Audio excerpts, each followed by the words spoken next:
Hello team, welcome to another ATP Geopolitics video with myself, Jonathan MS Pearce, Ukraine War News Update, second part thereof for the 11th of December 2024. Mark and Olina, hello. Just to let you know, I am going to wear that Vyshyvanka. I just want to wear it, you know, that Ukrainian, lovely Ukrainian shirt, traditional shirt. I'm going to wear it when I just feel a little bit better, a little bit under the weather still.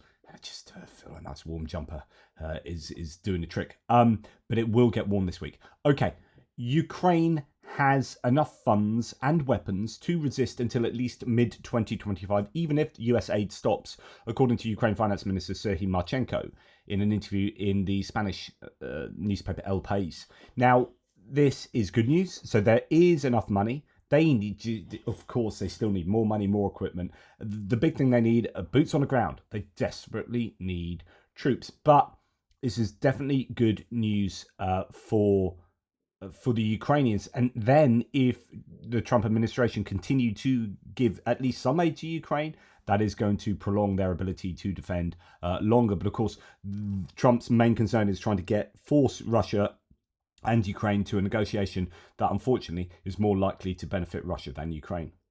Now, the Biden administration has transferred $20 billion to Ukraine in the form of a loan that will be repaid using interest earned from Russia's frozen assets. That's according to New York Times. We've heard about this lots. This is part of the G7 loans.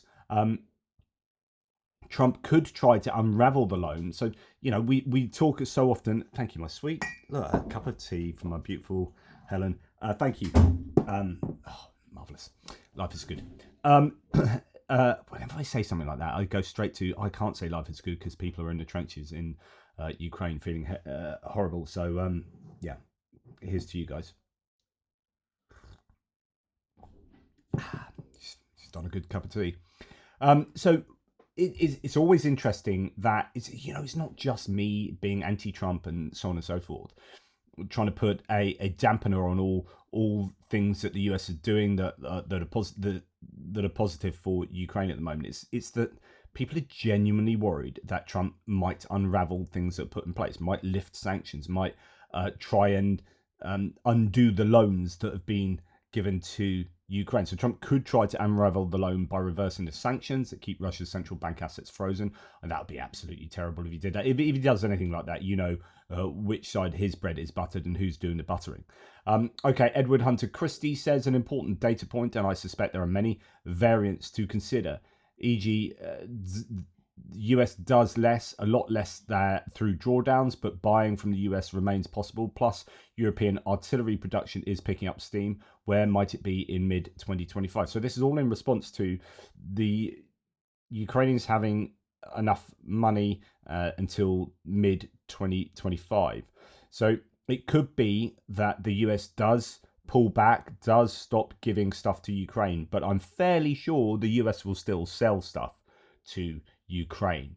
And as long as that money is there from somewhere, from Europe, UK, whatever, then the US might still play a part in supporting Ukraine by selling them the stuff that they need. Plus, European artillery production is picking up. So, I mean, it'll be a little bit annoying for the Americans if they have massively ramped up production of artillery shells, and then the Trump administration comes in and they're like, well, no point in having that capacity now. Although I'm fairly sure they'll be backfilling a lot of their own stocks going forward. Now, the Canadian Parliament has approved almost $600 million military aid package to Ukraine, with a record $5.4 billion in assistance since 2022. Canada reinforces its per capita support for Ukraine through a new aid package, according to Euromaidan Press. In terms of American dollars, $587 million for military assistance, and it includes $307 million for financial assistance to Ukraine, $35 million for humanitarian demining and strengthening cybersecurity in Ukraine. In terms of Canadian dollars, that's what it is there. But yeah, good news from the Canadians. That's good timing as well, because we're seeing the Trump administration again coming in the end of January. It's now and the next 6 months where Ukraine need a continuation of support from all these other nations if the US is going to slow down or stop its assistance going forward. Now, Ukrainian artillerymen, as I mentioned in my last video, set a world record for firing range, with conventional field artillery, hitting a massive distance of 70 kilometers. That's using the precision-guided shell, the Volcano shell, from a Polish Crab howitzer, self-propelled howitzer. 70 kilometers is phenomenal, and that is a really good capability to have. I mean, the Russian range at the moment is sort of sub 20 kilometers in a lot of cases, with some really deteriorated barrels and some of this older stock that they have. Although some of the older ones, like the M46, I think has a pretty decent range. But the Russians, I guess, across the board, are going to be suffering more in terms of what range their artillery has, and that's why you are seeing it more often brought further forward than it ideally should be. Now, we have a video here of M84 tanks. These are donated by Croatia to Ukraine, being transported by train from Croatia to Germany, so that's really good. M84A4 sniper. So let's look at that M84 tanks, Croatia, and put that in. So here we have it, the M84. It's basically a T-72, but adapted. So the M84 is based on the Soviet T-72M, the export variant of the T-72A, with many improvements, including domestic fire control system that the T-72M lacked, improved composite armor, and a 1,000 horsepower engine. The M84 entered service with the Yugoslav People's Army in 1984, and the improved M84A version entered service a few years later. Other variants were introduced later, most being modernization packages. We'll do a Control F and look for sniper. Here we go. So, no, it's not there. What else do we have? Here's the one. So this is the one. The Croatian variants have enhanced power plants. The M84A4 sniper, so that's what is going, has a German-built 820 kilowatt, 1,100 horsepower engine, while the M84D, so that's a different one, the most powerful of all the no. So yeah, basically that's a sniper. So it's here we go. This version includes your new SCS-84 day-night sight, DBR-84 ballistic computer, and improved elevation and traverse sensors. Croatia purchased around 40 of these models from 1996 till 2003 from its domestic factory. It is rumoured, but not officially confirmed, that these tanks have a different engine of German origin, rated at 1,100 horsepower, a Raycal communication suite, replaced the older communication set. By 2008, the entire Croatian M84 tank fleet had been upgraded to the M84A4 standard. So this is obviously a much better version of that M84 tank, and that's what they're receiving from Croatia. So good news there. Where were we? There it is. Don't know when they'll get to Ukraine. I presume they're going to Germany and then straight to Ukraine, rather than Germany adapting them at all. But it could be that Germany seems to be involved very often in adapting these tanks that come from near and far. So yeah, U.S. State Department has approved a possible sale of F-16 fighter jet support equipment and services to Ukraine worth $266.4 million. That's really important. It's a pretty sizable contract there. So U.S. State Department has approved that. The package includes Joint Mission Planning System, ANPYQ-10 simple key loaders, whatever they are, minor modifications and maintenance support, engine component improvement programs, spare and repair parts, consumables and accessories, repair and return support, weapon software support equipment, and classified and unclassified software and delivery support, classified and unclassified publications and documentation, personnel training and training equipment, studies and surveys, and the US government and contractor engineering, technical and logistics support services. I wonder whether those contractors will be in Ukraine rather than in the United States, and I would hope so. I think so. I think the permission has been given for that. So going on, Ukraine defense industry is poised for significant growth, with plans to ramp up domestic production. By 2025, the sector could be worth $30 billion, according to Prime Minister Shmyhal. Ukraine will continue to defend Europe's eastern flank. So at the same time saying, yeah, by the way, we are protecting you guys in the east. Okay. In that same domain, Ukraine Defense Ministry has delivered over 1.2 million drones to its defenders in 2024, from night vision reconnaissance to deep strike attack capabilities. Ukraine's 2024 drone procurement spans an unprecedented range of military applications, says Euromonitor Press. That's an incredibly impressive number of drones. They have properly ramped up production, and it's not just numbers, it's the variety, which in some ways can be confusing. So that's why we learnt yesterday that they're working on a more uniform platform for their drones.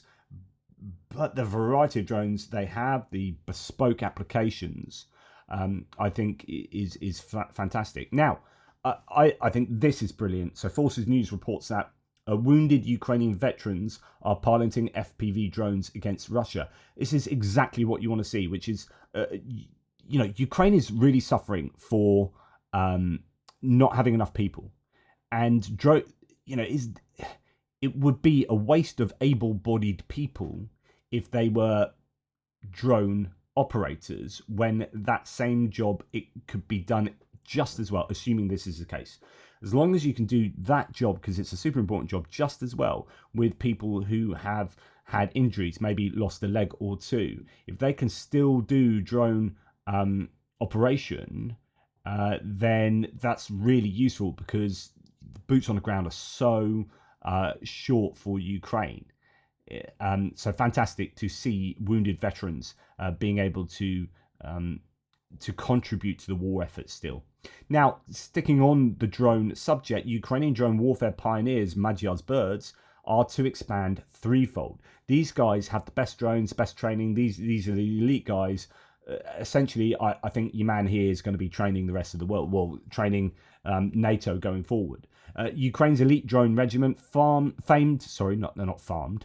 not turkeys, famed for devastating strikes on Russian forces, upgrades to a fully fledged brigade while continuing combat, according to Commander Robert Brovdy, and announcing that. That's absolutely amazing. Someone else, all 370,000 wounded Ukrainian soldiers should be drafted into the drone brigade and become drone operators. Good therapy. About 30 million remote operated drones a year should keep them busy. T&D needed to make drones that recharge and rearm in enemy territory 200 miles deep, says someone. Exactly the point I was just making, and I've talked long about getting people into roles that should free up more able-bodied people, or people who can fight on the front line, basically. So this kind of thinking should involve getting women and older people into women into the front line if indeed they can do the job just as well. I have no reason to think they can't. So I think that needs to be considered, and it is being considered. I mean, there are women in the front lines. But also in terms of these mobile air defense units, I've talked about this many a time. If you're just driving a truck around with a heavy gun on the back, then you just need to be able to drive a truck. You can get most people to be able to do that. I think there are jobs that can be done by people who wouldn't normally suit your recruitment remit. You can do an awful lot of things for the Ukrainian army. There are needs right across the kind of spectrum of kind of abilities and body types and etc. etc. So yeah, definitely getting some of those injured veterans back into all sorts of different roles, and then things like working in HR departments and all stuff like that. And of course, I will be doing that. Now, I want to just go, no, I think I don't. I had it for the geopolitics section. Give me 2 ticks. So just while we talk about troops, Macron is exploring a potential European peacekeeping mission in Ukraine to deter further Russian aggression. Ahead of his Warsaw visit, he's consulting with Poland, a key ally, and discussing the idea with US President-elect Trump and Zelensky. That would, again, free up people. Incredibly important that this is now back on the agenda. Macron was leading that previously when this was being discussed. I also love the fact that Macron couldn't look any more French. Nice bit of a polo neck. And I expect British leaders to just stand there and go, and bit of Boris Johnson there. I mean, that's quintessentially British. And a French leader needs to be wearing a polo neck and looking quite stylish and going, both. I don't know. Both. What is life? Is this a pipe? I don't know. That's my best French accent. Woo! Anyway, moving on. I've completely lost my train of thought. Right, German aid to Ukraine. The Federal Ministry for Economic Affairs and Climate Action has announced today that it's funding the construction of a small-scale industrial hydrogen plant operated by the Leipziger Energiegesellschaft in Western Ukraine with €7 million. The goal of the pilot project is to produce green hydrogen for industrial applications in Ukraine and for export to Europe. The funded plant is only a preliminary stage to a later large-scale industrial production. This is fascinating, not to do with the environment and green tech and whatnot, although that's really cool. This looks like inward investment into Ukraine at a time when you would expect that investment to go somewhere else. Because there are going to be risks involved with setting up anything in Ukraine, with it being hit by X, Y, and Z. So obviously there's interesting risk assessments have been done, and it's been given the green light. And it's great to see that kind of investment coming into Ukraine. Okay, moving on to something that may well affect Ukraine, because I don't know if this is exactly the same Dragonfire anti-drone laser that we have heard the UK have developed and are supposed to be getting to Ukraine. But the trial against moving aerial targets has taken place with this weapon. So it fires high-energy laser weapon. Trial against moving aerial targets marks a significant milestone in integrating advanced directed energy weapons into the British Army's arsenal, says UK Defence Journal. But yeah, I'd like to see this in Ukraine. British Army successfully tests a new drone-destroying laser. First ever UK high-energy laser weapon system mounted on an armoured vehicle at a UK trials range. So I'm just reading between the lines. I haven't really read this, but I'm presuming this is the same thing, but just mounted now on a moving vehicle rather than on some stationary platform. This then gives it the ability to be just like one of these mobile units that goes around shooting things, just as I was talking about before. You've now got potentially a mobile laser unit. Goodness me, haven't times changed? This is what we're talking about now in terms of the war in Ukraine. I hope that can be expedited to Ukraine pretty quickly. Now, the situation in the Black Sea, according to Euromaidan press here, referring to UK intelligence, the situation in the Black Sea demonstrates how Ukraine's strategy has reshaped but not eliminated the maritime threat as Russian forces adapt their tactics under pressure. So the Russian forces are still active in the Black Sea. They do have counter-drone adaptations, both the sea drones and aerial drones. They shouldn't, although we often say that the Black Sea Fleet has been defeated effectively in the Black Sea by the Ukrainian non-navy. It hasn't been defeated. It still exists meaningfully, and they are just forced back to Novorossiysk area. I don't know if there's still issues with cruise missile loading onto those ships, but yeah, don't forget them. They are still there. And finally, despite sanctions, Russia continues to receive sniper rifles and ammunition from the EU and US, according to The Insider. Thousands of rifles and ammunition also flow into Russia through Armenia, Georgia, Kazakhstan, Kyrgyzstan, and Uzbekistan. Okay, that's not surprising at all. If components are making the way through, I'm sure weapons are too. Anyway, that's enough from me. Thank you very much for watching. I am going to get on and do some more videos for you. So, woohoo! Take care. Speak soon.